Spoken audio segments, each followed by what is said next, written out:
what would happen if the whole world could experience a single day with people not fighting?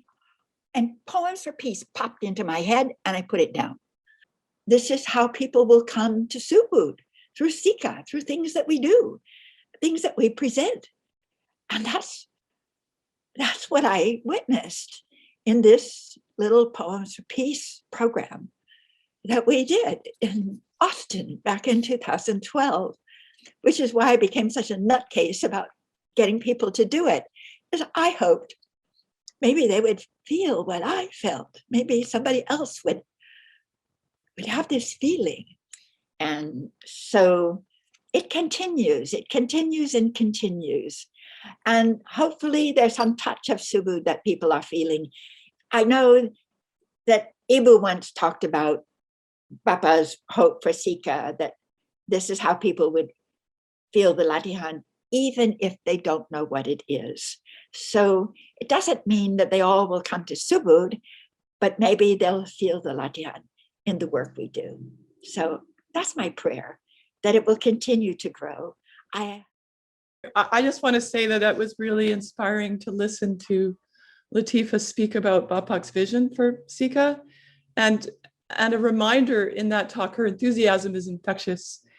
And also there's a lovely reminder in that talk that that SICA as a window on the world. I mean, this particular event is SICA people reading poems and SICA members attending. But the vision that Paul and Andrew and I shared yesterday was going forward of hosting Zoom events that were sponsored by SICA, but were open to the general public, because I really think it's important that we do this. And in the past, we have been part of events as Subud members, but we haven't been terribly public about that. And these have been events that have included some of the best poets in our particular region of the world, the ones that could afford to travel to where we were. And because the focus has been on bioregional poets with our work. But I see that Zoom and SICA, through SICA, opening that up to poets around the world to participate. So I just want to encourage everybody who's here reading and also just attending and listening to support and participate in some way if you feel moved to, and we'll keep you posted on that. But just to hold with that, you know, that Latifa's beautiful enthusiasm, which I think is really infectious. And that was the first time I'd heard the story of Bapak, that TV screen in the sky, which I thought was such a great image, because we immediately got it. So Paul is kicking this off with his reading. So we're just introducing names, and we know, and I think that's about, we didn't talk about big introductions, but everybody knows Paul Nelson as SICA USA chair, and also in his own right, very involved in poetry and poetics in Seattle and in the region. And, you know, interesting books that people should look for. And I wasn't prepared to do big introductions here, Paul, but just to say, I really appreciate being able to work with Paul and enjoy his works. So Paul, you're gonna read first. Thank you. Okay, Adelia, thank you for that. Very capable introduction, very heartfelt introduction. What a joy it is to be here and gather in this way with Subud people.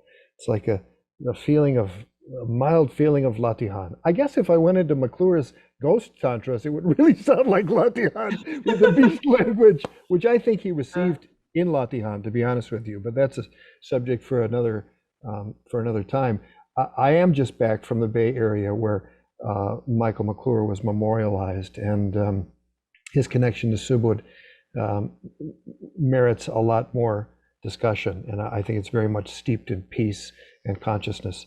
I did the math here, and with 17 people and about 60 minutes, if we'd each do about 3 minutes and 45 seconds or so, a little less than 4 minutes, it'll be a very good timing. So please use that as a guide. I have a book coming out tomorrow on my 60th birthday. It's the second edition of American Sentences. These are 17-syllable poems, sometimes 16 syllables, sometimes 18 syllables, designed to capture the shadow of the moment. They were created by Allen Ginsberg And I've been writing one a day since the beginning of 2001. And the United States has just ended its longest war in Afghanistan. And I was talking about it in Canada with Adelia, and I forget who we were with, but this particular image is from the beginning of the war in Afghanistan, and it comes from April 19th, 2002, as we were entering Canada from the Peace Arch border crossing. And the poem goes like this: Canada's flag half-mast past the Peace Arch from our friendly fire. The first Canadian casualties in the war in Afghanistan were at the hands of the United States. Just to give you a sense of how it started, and how horrible it started, and how horrible it finished, and how horrible it was in between. And American sentences continue my daily practice, at least one a day, one for my partner, Bhakti Watts. This book is dedicated to her, dedicated to my love, Bhakti Watts, and I wrote this just this morning, so give you an idea of my practice. Bhakti walks the line between Zen fastidiousness and OCD, just to give you a sense of her. And I'd like to end by sharing screen and going to this poem here. We met a Palestinian poet who was Michael McClure's next door neighbor for many years, and I hope we'll stay in touch. Well, of course, you meet a Palestinian and poetry comes up. You're talking about Mahmoud Darwish. This is Another Day Will Come by Darwish. Another day will come, a womanly day, diaphanous in metaphor, complete in being, diamond and processional in visitation, sunny, flexible, with a light shadow. No one will feel a desire for suicide or for leaving. All things outside the past, natural and real, will be synonyms of their early traits. As if time is slumbering on vacation, extend your lovely beauty time, sunbathe in the sun of your silken breasts, and wait until good omen arrives. Later, we will grow older. We have enough time to grow older after this day. Another day will come, a womanly day, song-like in gesture, lapis in greeting and in praise. All things will be feminine outside the past. Water will flow from rock's bosom. No dust, no drought, no defeat. And a dove will sleep in the afternoon in an abandoned combat tank if it doesn't find a small nest in the lover's bed. And so, wanting to honor Darwish, but create something that was more with my imagery, I created this exercise for workshop participants called the cover poem. You start with a poem of someone else who you like, and you basically take their structure and drop in your own images. And I also included a quote from Ted Berrigan that Darwish reminded me of, and so I will share this poem of mine written in 2009, Another Day Will Come, after Darwish. Another day will come, feminine, marvelous, and tough, a whole system jewel in the net of Indra, with a 70% chance of sunbreaks. The newspaper will search for homicides, suicides, and find none, but a healer woman will find the cold of a left foot and trigger a release of piezoelectric energy as 3 ginkgo leaves spiral onto the sidewalk in slow motion. Extend the dream time into Tuesday. Let the June sun beam warmth onto your face and neck while you look for the next omen. It will arrive before you realize you're any older. Another day will come, feminine, marvelous, and tough as a block chord monk might play with a forearm. All future events will have the female form as their guide. Menstrual blood will again flow from rocks. Each will have their song, their water, their own ritual to strengthen divinity. And a cat will nap next to rusting rocket launchers. So that's my presentation. And now I'm going to defer to the list. And I consider this man the poet laureate of Subud. And so we've heard from him before, referring to the aluminum wrapping of giant trees in his part of the world. So please welcome, if he would unmute himself and give us his finest, please welcome Emmanuel Williams. Tug of War. This is my first poem. Tug of War. Here is a rope, a long rope, a long, strong rope. One of you is at this end, the other is at that end. When I say go, you tug as hard as you can. You tug so hard that your teeth jump out and run away. You tug so hard that your eyeballs turn back to front and see nothing but memories. You tug so hard that your feet dig into the earth and split thick rocks and oil shoots into the sky.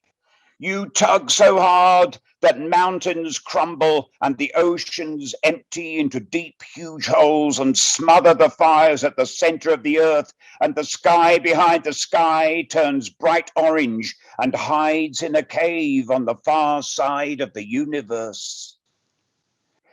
You tug so hard that your arms turn into rope. You go on tugging harder and harder and harder until, at precisely the same moment, you both let go. And then this poem is called Companions, Notes for a Peace March. Let us walk the cordoned streets in a communal hush. Let us be austere of demeanor as befits a ritual of grief and hope. We are not here to celebrate the fact that we are here, nor to entertain or educate or even love each other. Let us put aside our hot polarities, our angry banners, our rants and slogans. As landscapes widen, seen from higher slopes, so will the space within and all around us, and we may sense companions here, a multitude of human beings killed by other human beings, their choral cry reverberating through the downtown canyons. No more of this, no more. A sound like all the world's waves breaking and breaking on a desolate shore. The history of killing starts this morning. As the great hush deepens, we may hear our unborn children whispering like flocks or forests, soliciting a legacy of gentleness and reconciliation, pleading for a world in which fewer of them will be killed, in which there are not so many reasons to be afraid. Now, if we are ready, let us walk together.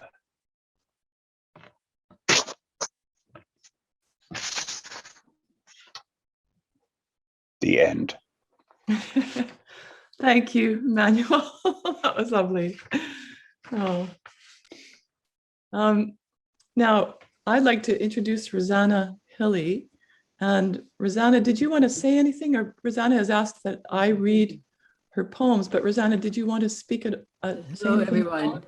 Yeah. Hello, everyone. I'm in Vancouver, and my voice is not very good, so I asked Adelia to read my poems for me. Thank you. Yeah, thank you. And I know Rosanna as a lovely, gentle poet, and I also know that Rosanna is working on a memoir of sorts. And so do you just want to say, Rosanna, at what stage is your memoir? It's still. My goal is to have it finished by the end of the year. Wow. I So don't know if I will. I'll let you know. I've seen sections of it, and it's quite lovely. So Rosanna sent 2 poems, and I'm going to screen share those poems as well. Hang on. There, by some miracle, Paul has done it for me. Okay, so the first poem is called Peace. Gold and silver flakes fall gently, shimmering as I walk on the bottom of the sea, on sandstones lit, golden and clean, showering me with wealth. I stride through my glorious life. So this is what peace feels like: active, joyous, golden, and wet. And then the next poem, The Peace Dove. This morning, early in the October sun, the cat caught the peace dove, dragged it to the backyard for demolition, where it sat and watched its predator passively. Perhaps its wing was broken there amongst the basil and the roses at the edge of the lawn. It looked at me. I took the struggling cat in my arms indoors, out of its destructive path. The peace dove did not struggle when I picked it up and put it in a wicker basket on a blue and orange India cloth, striped with grape juice like tears. I put the mourning dove in a dark room with a green dish of water. Maybe the peace dove will recover. We will place it outside later and watch it fly away into the trees, into the hopeful blue sky that we all look towards. Anyway, thank you very much, Rosanna, for letting me read those. Yeah. Thank you. Next on the list, I see Dian Widiani joining us from Jakarta, Indonesia. So please let's welcome her and enjoy her work. Okay, I have two poets. I'm going to share with you. Maybe this is the one that is matched with the tonight, yeah, about peace. So I'm going to read my first poet, and then I'm going to share. Can I share? Okay. This is my first poet. We are Muslim family, but my education is Catholic.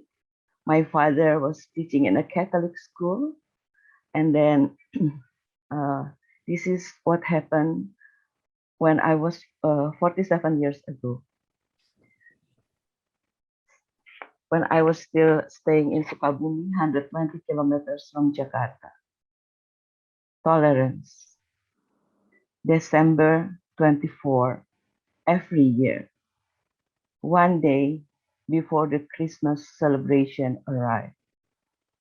When the sunshine pinch my face and the trees smiled cheerfully.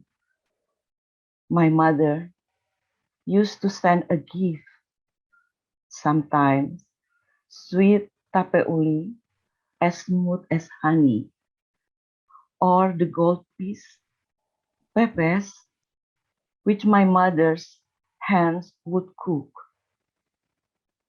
I imagine the face of Mr. Tejo, Mr. Suroso, and Mr. Marno, looking like the full moon. The date changed every year. For sure, one day before Eid celebration arrived. I picture my mother's face, looking like the full moon. When my mother would receive a can of Kongguan biscuits or some eggs from Mr. Tejo, Mr. Suroso, and Mr. Mar. Sukabumi is a beautiful city, a city of memories. We respect each other's religion always. To you, your religion, and to me, my religion. It was written in a Quran 1096. If you don't mind, I'm going to read another one. It's about friendship. Friendship. Mist is fade away by morning star. Flowers are blooming, a butterfly in a bench, rainbow in a cloudy day. Are you still there? Beautiful music we heard is a gift from God. Nobody will steal it. Nobody will take it away. The sound plays beautifully in my mind, echoing in my heart. Thousands of fireflies sparkling at night. Stars are shining bright, untouchable, but you can feel it. How beautiful is the world, a gift from God, what we call a friendship. Thank you very much. Mm. Thank you. That was beautiful. Next on our chat list is a person who's been a ZoomMuse poet, I think at least 2 times, originally from France, now in California. Mendocino, please welcome Riantee Rand. Thank you. Thank you. I just unmute myself. Do you hear me? Yes, we Do do. you hear me? Yes, we do. Okay. So my poem is called Lilies of Peace. The house hides in the back of the garden. No voice comes from it. The village has moved to the field. Dishes are quiet. Not a cork is popping. It is the hot hour. The sun beats the flagstone to distortion as they surrender their inscrutable density rising in hieroglyphic waves. Nothing is awake to excite the barking of chained dog lying in the dust behind the barn. Nothing to entice the prostrated hands from out of the shade and into the farmyard. The curtains are drawn, shutters closed. Nothing indicates whether the house is lived in, except the suspicion of a shape sitting dark inside at the threshold of light. Look closer. It's a woman. She embroiders. On the table next to her, a vase holds 3 white lilies. She stirs the cool shade of the house into summer's immensity, like a frail vessel on a troubled ocean, sewing truth with little stitches, big stitches. She embroiders this expert stitcher of life, weaving complicated filigrees into the daily routine, linking each thing to the next. Safe inside, her lover swims in the sleep of oblivion. She says nothing, insists on being quiet about a thing that is only revealed when man's hustle and bustle is appeased. He is the loud mouth, the story, the noise. He has the bright feathers, but she is the vessel on which he can explore the big water, the bridge, allowing him to cross safely to the other side and come back. A stitch at a time, she secures their union to each other and to the earth. Sitting in a house at the edge of light, a woman embroiders. She has no use for idle gossip, political games, boastful displays. Her house hides in the back of the garden. No sound comes from it, only the music of silence, the silence of peace. It has only known solitude or intimacy. This house is ours when we are ready. And I have a little drawing, I don't know if you can see it, of the house in Here it is. I drew it years ago. I don't know. Can you see it? Yeah. Oh, it's just exquisite. I also love the fact that you're talking about silence, and yet we hear slightly the wind chimes because you're outside. That's so perfect. I think that came from you. I know for It's sure the what came from music you. of silence. Yeah, there you have it. Into summer's immensity. I love that notion of the immenseness of summer, really beautifully put. And here we are in the last few hours of summer in the Northern Hemisphere, That's right. which ends, I think, about midday tomorrow here on the West Coast. Thank you, Riantee. I see why you're a favorite for ZoomMuse over and over every time I Thank hear you you so read. much. Yeah. Thank you. That was beautiful. It was And I love beautiful. the bees too. In 2014, fresh from the Puebla World Congress, I was fortunate enough to receive from SICA International a small grant to begin to do outreach throughout the Cascadia bioregion to see if we could combine the Cascadia Poetry Festival with different Subud centers. And there was some success with that. A couple of festivals happened in Seattle, and the outreach continues. We're working on a book called Cascadian Zen. One of the co-editors of that book is next to deliver some of her work for us today. And I met her through that grant effort, going up to Vancouver Island to be part of a Subud event, which was happening annually at the time, a gathering of all the Vancouver Island Subud members, many of whom are isolated members. So it's a pretty big event in the calendar year for Vancouver Island Subud folks. Some folks from the mainland came as well.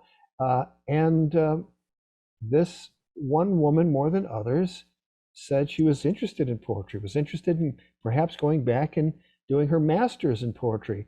And since that time, we've become good friends. She's essentially the co-host of this event.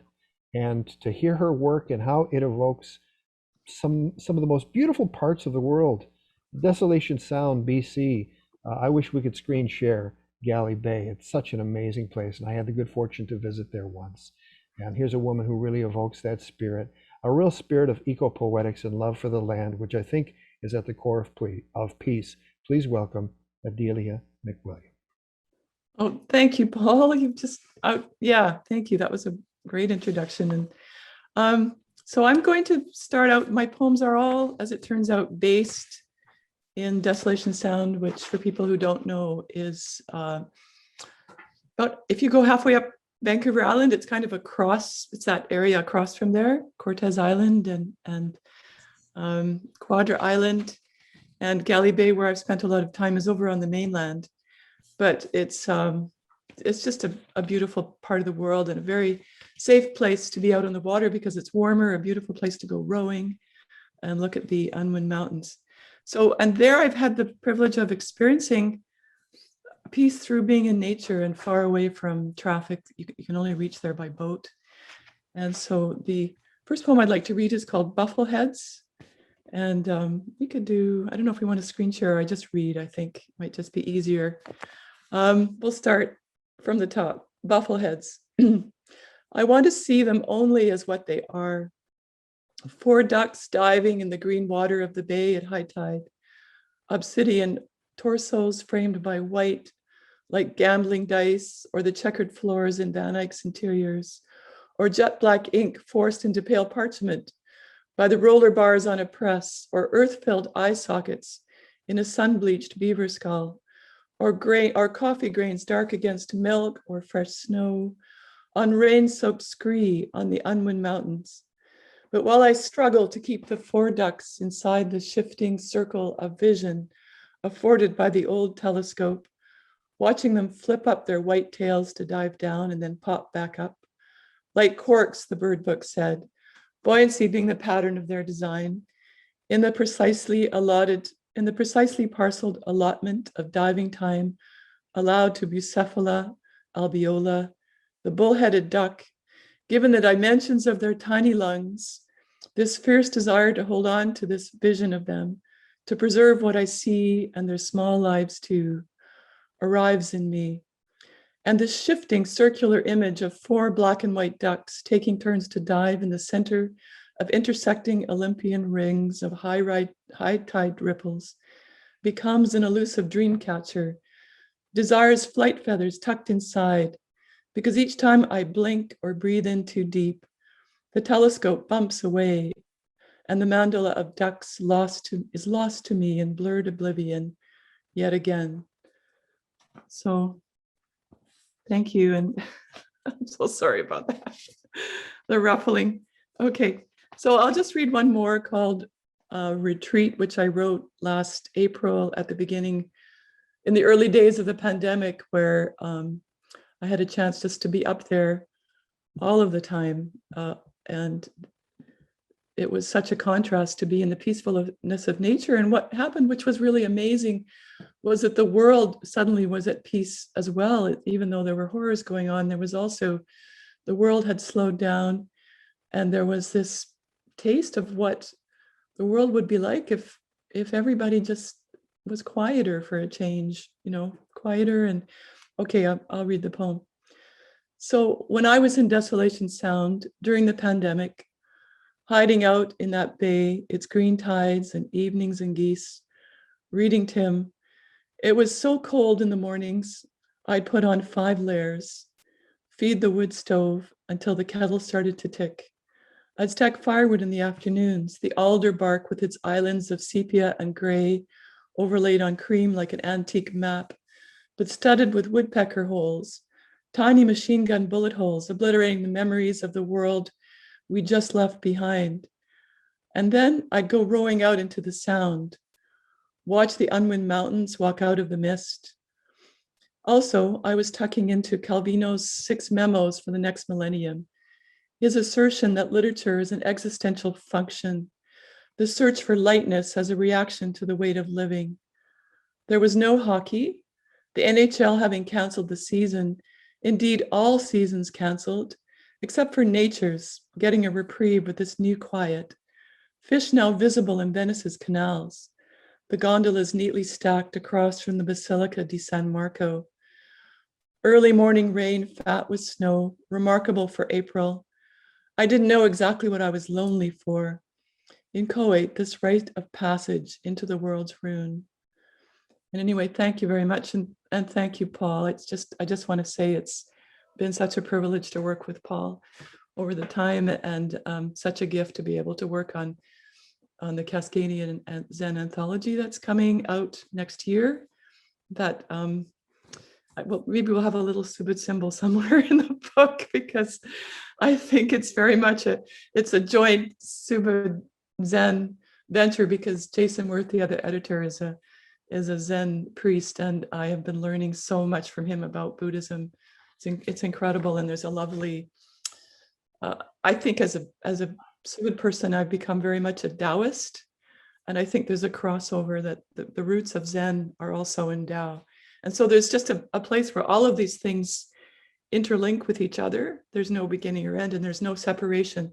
My practice versus your practice. We respect and honor each other, which Dian spoke about in her first beautiful poem. Just respecting each other's religions and practices, so important. So Yes, thank it's you. beautiful to see the links between Zen and Latihan as we continue to hang around Jason Wirth, who's a Dogen expert, and your mountains walking out of the mist is very much out of Dogen, it seems to me. And maybe you could have told us what a bufflehead was. In this part of the world, we know they're a certain kind of duck or aquatic creature, but in other parts of the world, maybe those are just people driving really slow in front of us in traffic. Bufflehead. But thanks. I love hearing that poem. I'm brought right back to Desolation Sound when you read that. Really fantastic. Thank you, Adelia. It's such a joy to work with you. We're going to go now to another ZoomMuse poet who also happens to be acquaintances with my radiation oncologist. For some reason, I don't know how that happened. By the way, he got COVID on a flight back from Spain. The long flights, people, the flights. There are unvaccinated people on these flights, especially if there's Americans from the US South. Jason, the guy we were just speaking of, got sick coming back from Hawaii. And a doctor, my personal doctor, and an acquaintance at least of Maya's, also has COVID. So we pray for all people who are suffering with this horrible pandemic disease, which has now claimed more lives in the United States than the Spanish flu. And has also created similar kinds of psychological manias as that time. But to take us free from the manias and back into peace, here's Maya Waterman. Hello, everybody. Well, I wrote this, I woke up in the morning last week and just wrote this. I've been editing it very, very slightly, but I'm not a fan of editing, I must say. Anyway, this is, it hasn't even got a title. I have never been thrown out of my home or ordered to leave now or else. Never caressed my child's body washed up on the shore. Never had a gun pressed against my temple. Never witnessed my family slaughtered, blown apart. Never seen my neighborhood in ruins. Never begged for mercy, food, or money. Never walked 2,000 miles through forest, desert, and raging rivers, carrying my child. Never been oppressed or persecuted for my gender, race, or beliefs. Have watched foreign bombers flying over my backyard blanket tent with Flopsy the rabbit and Timmy the cat. Have slept awake under the oak table while the bombs dropped, heard the whirring silence, then have ingested sudden loud noises. I jump. The saying goes, out of your skin. I still have my skin and legs. Have run to the corner store with a coupon book to buy sweets. Have seen London fires far, far away, lighting up the night sky. At 5 years old, street bonfires, fireworks on a day they called Victory Day.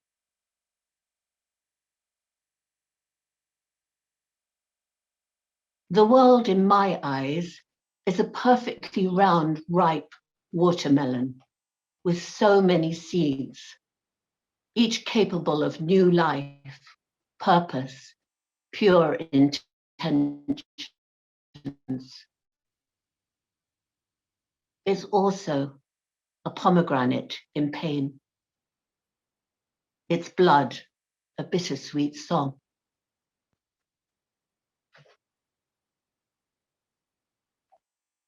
Just one poem. Yeah, thank you, Maya. That image of the pomegranate and its blood, a bittersweet song, is just so gorgeous. What a place to end it, and that's going to stick with me. So thank you, and thank you for reading that. I'd like to introduce now Zoe Landale to read. I've known Zoe for years. I've lost actually count of, it's decades. It's more than years, it's decades. And we met at UBC years ago in my first try at doing the master's. We only knew each other in passing there, but then we reconnected because we both moved to the Comox Valley, and we set up a writing circle, and Zoe and I have been working together. She's been mentoring me with my writing ever since. She's been a wonderful mentor and a good friend and co-traveler in this world. And Zoe, I should say, is the author of several books, fiction, poetry, creative nonfiction, currently working on a memoir, and also just finished a group of poems based on Rilke. And so, yes, my secret weapon in the poetry world, please, Zoe is going to read a couple of poems. Thank you. This is a real privilege to be here with people, and I really appreciate being asked. One of the things that I'm seeing about the poems that I'm going to be reading for you is that I think I must be a person who's often scared, because I'm often just trying to wage peace for that particular day. This first one is called Cotoneaster berries. And for people who are not familiar with shrubs, this is a beautiful, often cascading evergreen shrub, and it has red berries. And in the winter, when nothing else shows up and the whole world seems sodden, that's when I really appreciate Cotoneaster berries. Driving after her mother's death, she notices Cotoneaster berries, the way red among a gray scramble of twigs counterpoises a skiff of snow. Artistry of the month. The paperbark maple, another paradigm, its cinnamon curl of brown trunk, prodigal and satisfying as ribbons.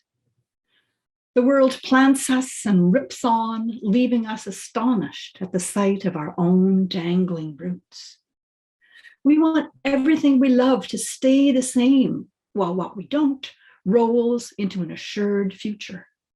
Run over cats, resurrected, family returned to us, the hugging man, and the dogs would be so happy. They'd croon with relief, and heart does a paperbark maple number shreds. But a berry is only an ornament, and up coast the sky is liable to take up most of the world. The valley in moonlight, a pearly cup suspended from mountains. In the midst of death, life is always dropping in unexpectedly.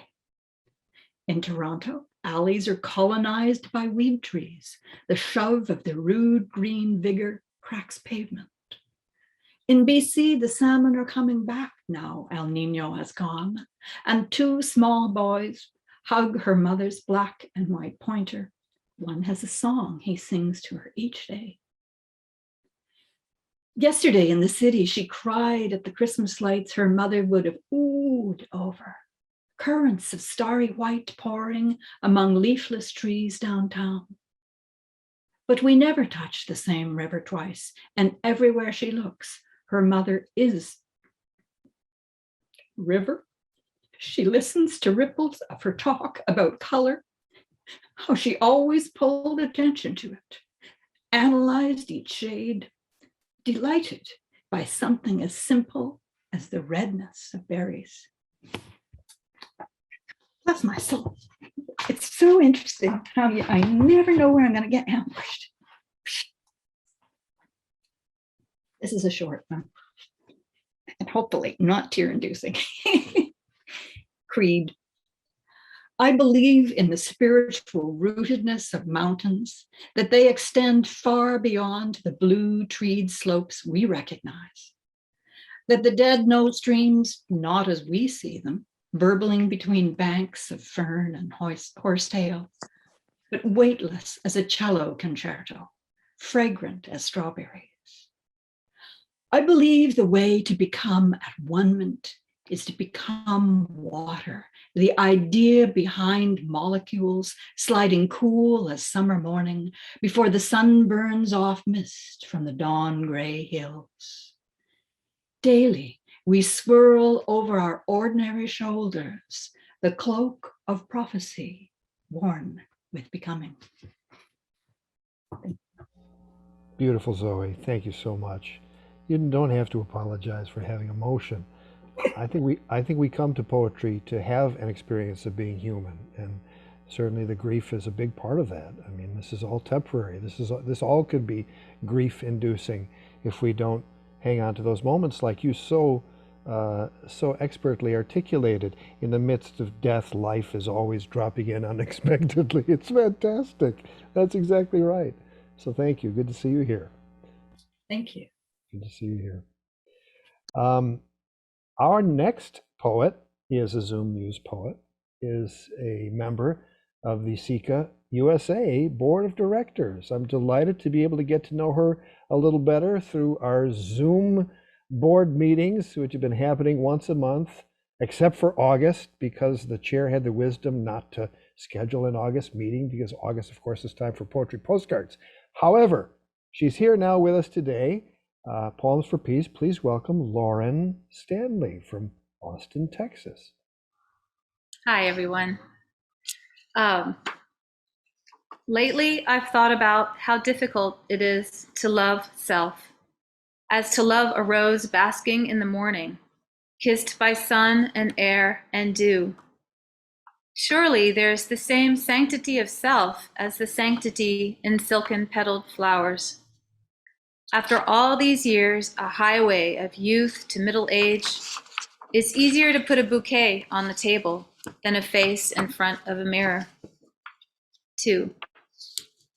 Inside deep spring water, I am a body embraced by the blue and the green and the quiet, re-wombed by planet Earth, all core and limbs and gently pulsing hair, moving in stillness, still while moving.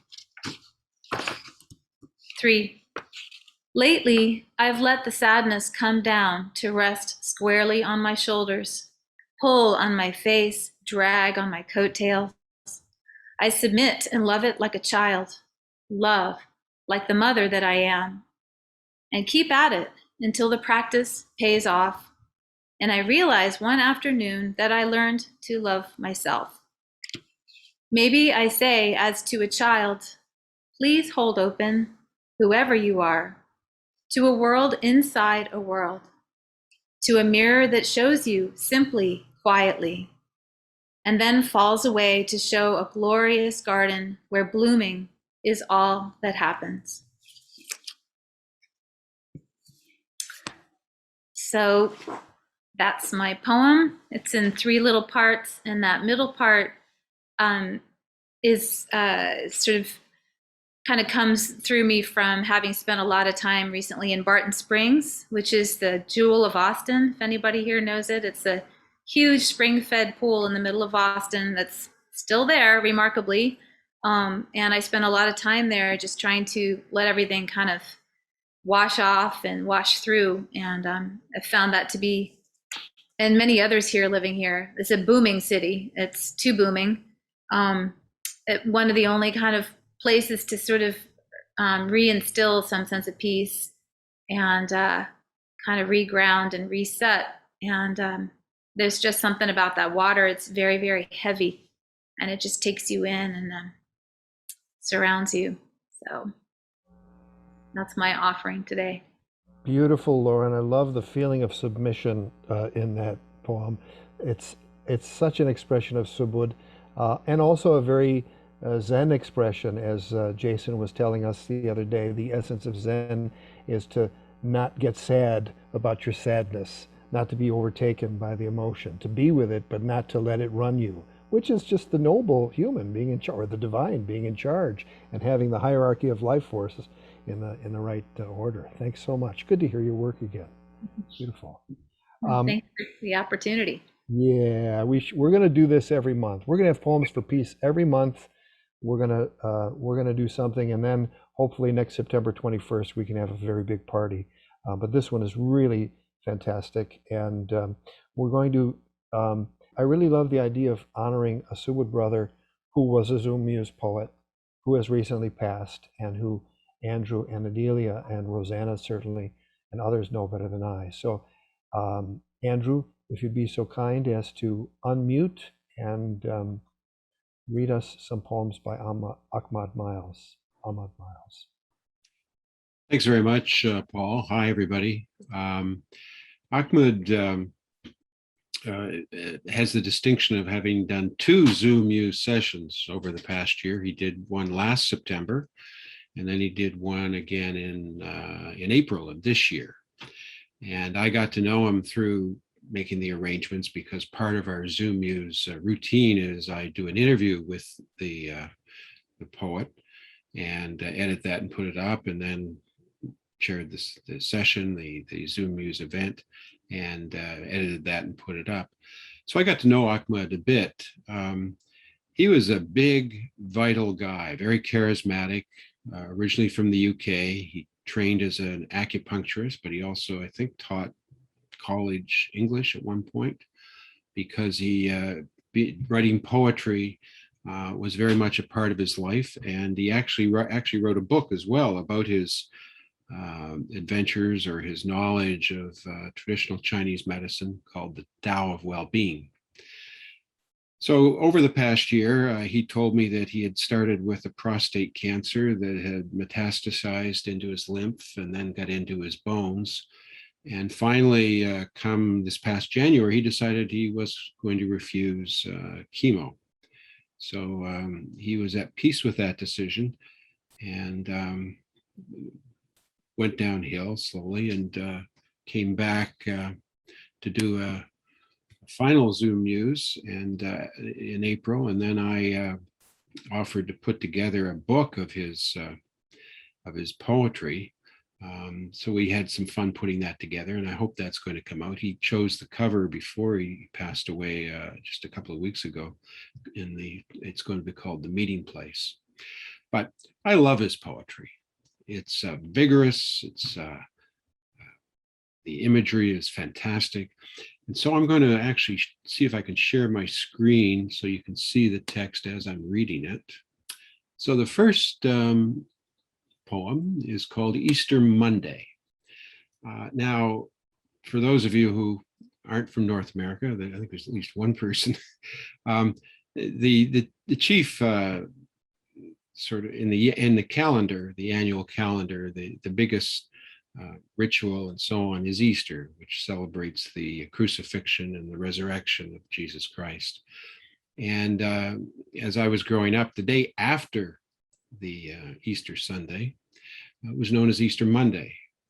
And it was a time for reflection. And the first poem is actually called Easter Monday. And this was Easter Monday, April 13th last year that Ahmad wrote this. So here it is. May all of us, all sentient beings, feel better today, our aches and pains less. May we be the root, the trunk, the branch, the leaf, and the blossom. May our voices be the gull's cry and the silence of the trees. May we sail our ships into the mystery. May we see the horizon and the stars beneath our feet. May we be surprised by our own hearts, and may jubilation gurgle in our bellies. May we know and be more deeply known. And prior to that, he wrote a poem called In Celebration of Today, and this was for March of 2019, March 19th of 2019. And he has a short little quote here from A.A. Milne's House at Pooh Corner, where Winnie the Pooh is saying to Piglet, "We'll go because it's Thursday, and we'll go to wish everybody a very happy Thursday. Come on, Piglet." Here's the poem. Measuring the hours and the days, I risk losing the joy of this moment. Measuring life by the business of my mind, I risk losing myself. Looking with the outside eye only gives the outside vision, the surface tension beneath which the current flows and the unseen fish finds its way. At what point does the constraint of circumstance lose its magnetism, and I, a boundless soul, am released in free fall to dance like a dervish, to smile upon the face of the beloved? Can it be today, as I drink my breakfast coffee and gaze upon the ocean? And finally, in honor of Ahmad, I'd like to offer the Governor General's Garden, which is a beautiful, I think this is a garden in Victoria, which is where he lived. Here it is. I am sitting on the wooden bench, nobody here.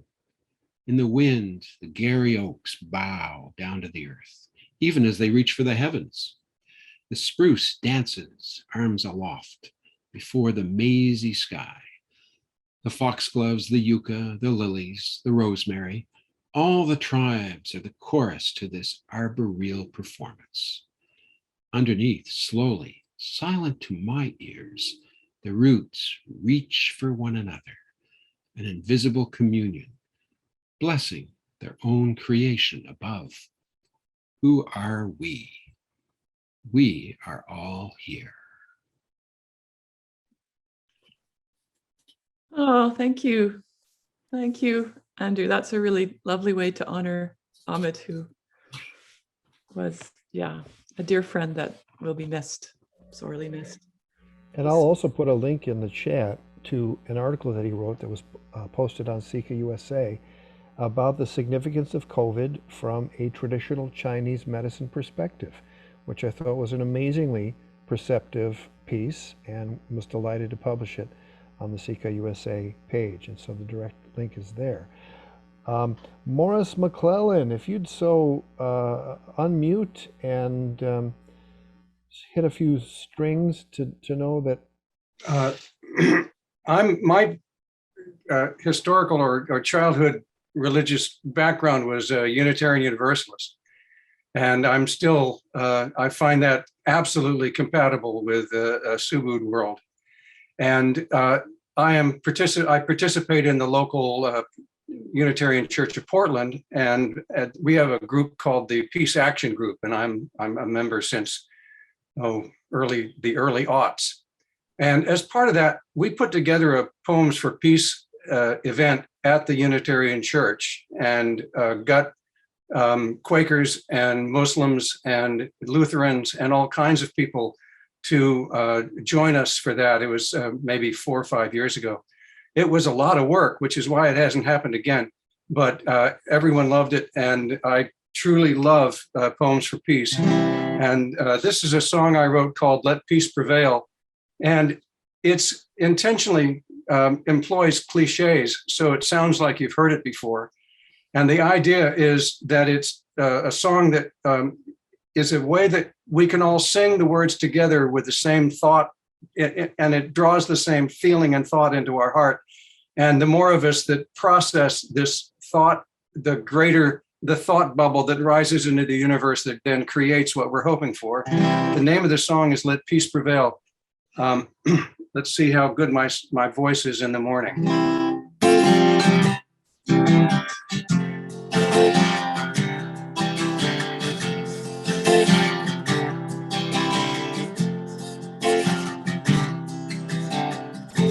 The earth is home for everyone, a planet jewel warmed by the sun. Stranger and friend, reach out your hand, lift up your voices and make a stand. Lift up your voices throughout every land. Let peace prevail from our mountains tall, through hill and dale, for one and all.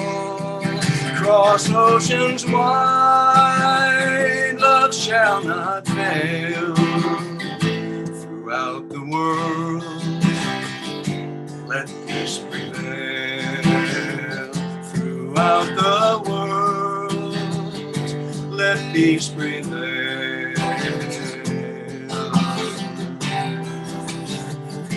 And with each breath, let our hope renew. For in each heart, the beat is true. Our trust in love will tell the tale. So trust in love, let peace prevail. Trust in love, let peace prevail. Let peace prevail o'er mountains tall, through hill and dale, for one and all. Cross oceans wide, love shall not fail. Throughout the world, let peace prevail. Throughout the world, let peace prevail. Let peace prevail Prevail o'er mountains tall, through hill and dale, for one and all. Across oceans wide, love shall not fail.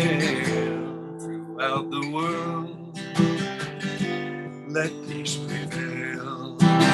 Throughout the world, let peace prevail.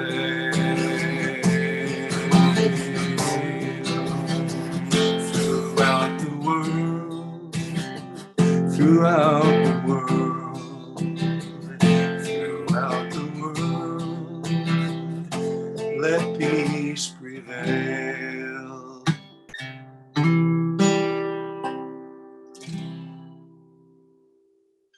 There you go. Thanks. And Thanks.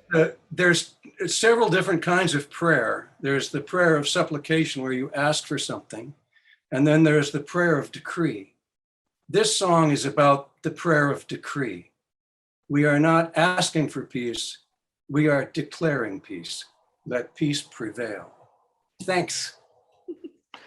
Thank you. That was beautiful and a really lovely way to end all these readings. It just was perfect. Well, thank you. Beautiful. Thanks, Mo Mac. Good Sure, to you see betcha. here. Good to see you all here.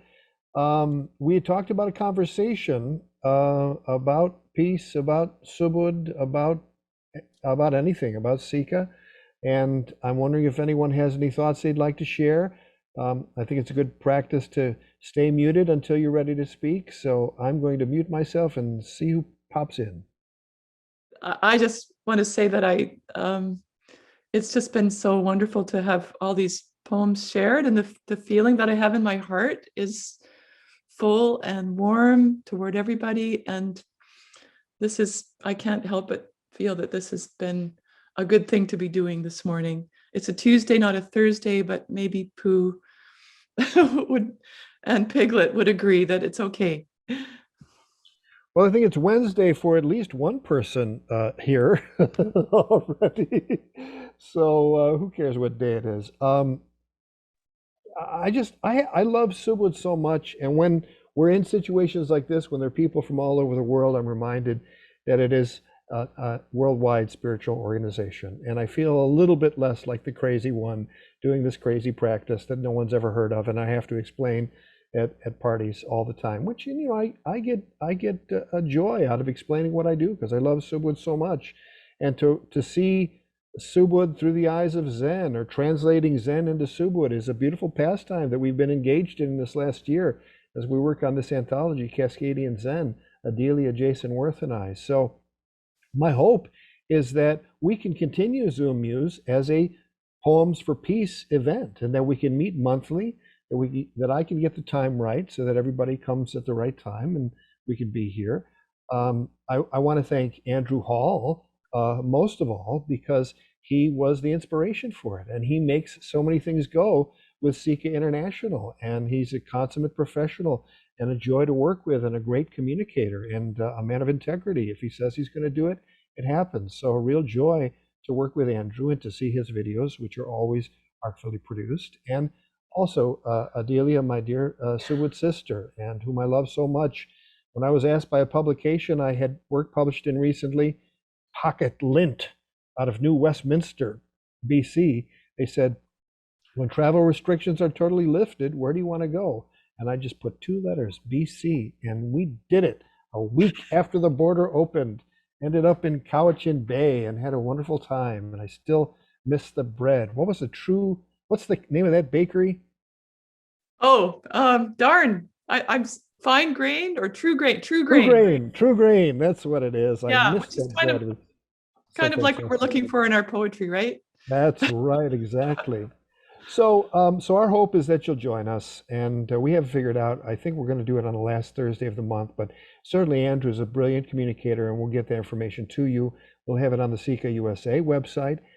If you're a Canadian and want to get involved and help promote events like this and create events like this, Adelia needs some help as SICA Canada chair, and I'm doing the best I can to establish procedures and practices have the help of people like Lawrence Stanley and Ralph Davila, who's tireless, and Sanderson Morgan, and Hamilton Chaffetz, the past chair of SICA USA, and Susanna Rosenthal, who's always doing interesting things, and Lawrence Pevick, who's a brilliant postcard poet, a brilliant artist. So there are people doing this work, but always more help is needed. It seems like there's never enough help, and yet we always manage to get things done. So thank you all for coming today. Thank you especially again to Andrew and Adelia for helping make this go.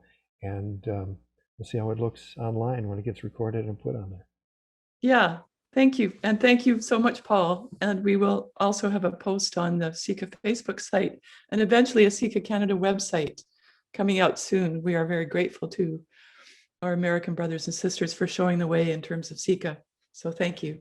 So thank you all for coming. And like Adelia said, this feeling that we have in our hearts is something approximating Latihan. So let's try and take this out into the world. Let's try and not let the buffleheads get us down, and see what we can do as examples in the world of living peace and taking this, and maybe inspired to come here next month and share some poems that at their heart have peace and love and empathy and compassion as at their core.